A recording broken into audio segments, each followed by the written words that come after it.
Think about how we categorize human knowledge.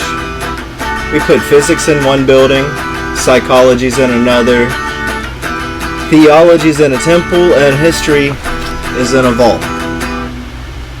We've been told that these disciplines are rivals, that if one is right, the others must be wrong. And because of this massive siloing of information, we've spent centuries staring at isolated puzzle pieces, treating the universe like a broken machine. But back in 1983, a U.S. Army colonel named Wayne McDonnell was ordered to investigate a boundary-breaking phenomenon. To do his job, he couldn't stay in his lane. He was forced to bridge the gap between biomedical engineering, quantum mechanics, and theoretical physics just to find a language sophisticated enough to describe what he was seeing. He realized what the ancient world always knew. You cannot understand the mechanism without understanding the mind. When people hear about a grand unified theory, a model where consciousness is the fundamental fabric responsible for mass, energy, and time, the immediate knee-jerk reaction is fear or skepticism. Critics will say, if this model is correct, it changes everything. It means our science books are garbage, our history is wrong, and the world comes crashing down. They argue, if consciousness really ran the show, we would already have a model for that. But that is a complete inversion of reality. If this grand unified theory is correct, the world doesn't fall apart. Nothing is destroyed. Instead, it provides a beautiful, elegant, mathematical framework that doesn't prove our world wrong.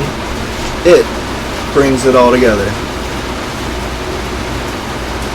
For thousands of years, our traditional oral histories, our sacred religious texts, and our deepest intuitive experiences have spoken about a universe of interconnected energy,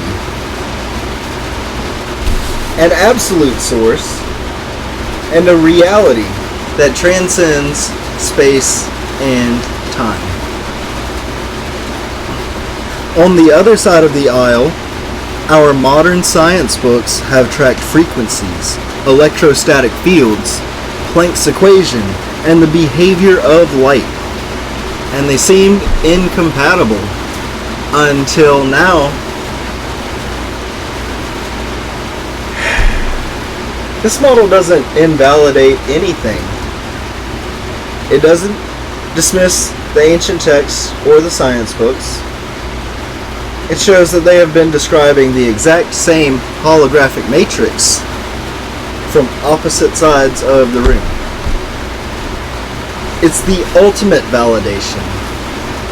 It means that the mystics weren't crazy and the physicists weren't blind. They were just missing the mathematical bridge that connects the frequency to the soul.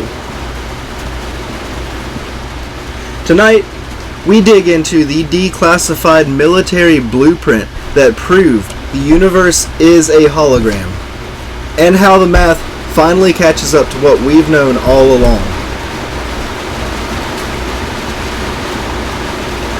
Lieutenant Colonel McDonnell was tasked with evaluating the Gateway experience.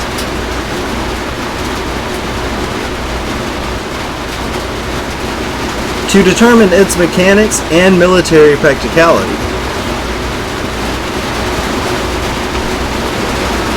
And this is how they get you. This is how they get you. You hear something like, I've got the thing right here, okay? It's fascinating. It really is. But bureaucraties, that's what it's written in. This was written by a lifetime bureaucrat. and he called the most exciting discovery of all time analysis and assessment of gateway process. Okay, and then they classified it for 20 years. You know, they could have easily come out and released it as the U.S. Army Manual for Transcension. Okay, it would have been a little bit more exciting. Okay, the stuff that's in here is earth-shattering. You know,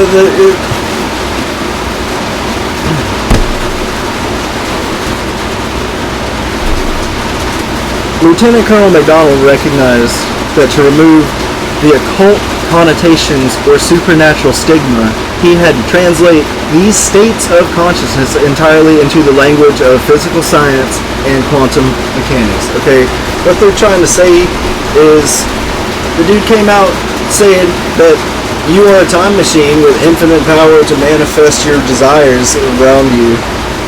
Okay, and when people come out and say stuff like that, you know, it sounds a little woo-woo. Alright, let's be honest. And people just dismiss it outright. Okay, what this guy did was he wrote about it as a government agent. Okay, and this is a 29-page government document that details exactly how to do it. And the problem is how it's written. Okay, number one, the font. Alright, it's hard to look at.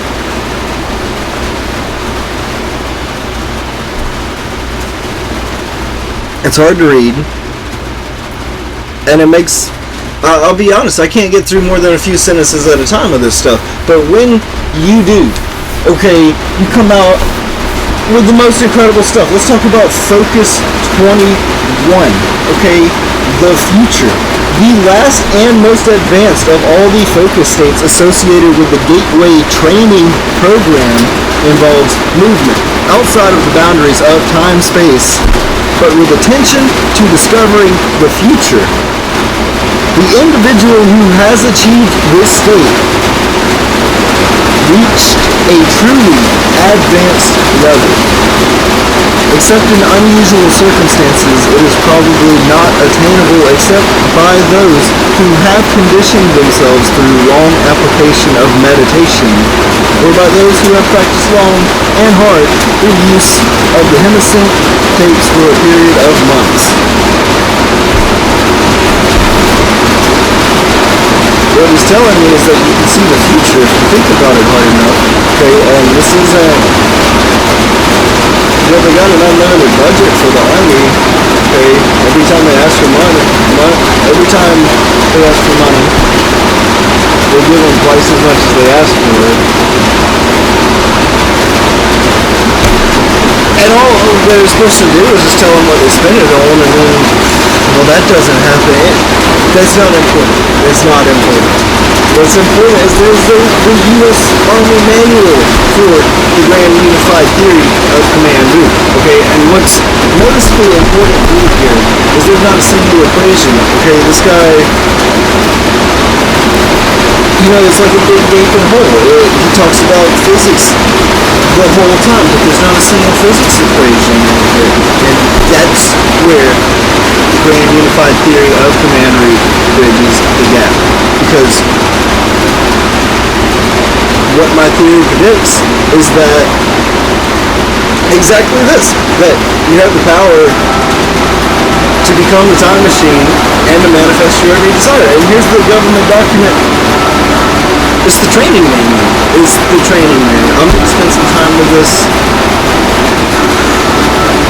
and I'm going to learn how to do it. I will bring you the process, okay? This has been the Siege of Liberty. Thank you, and good night.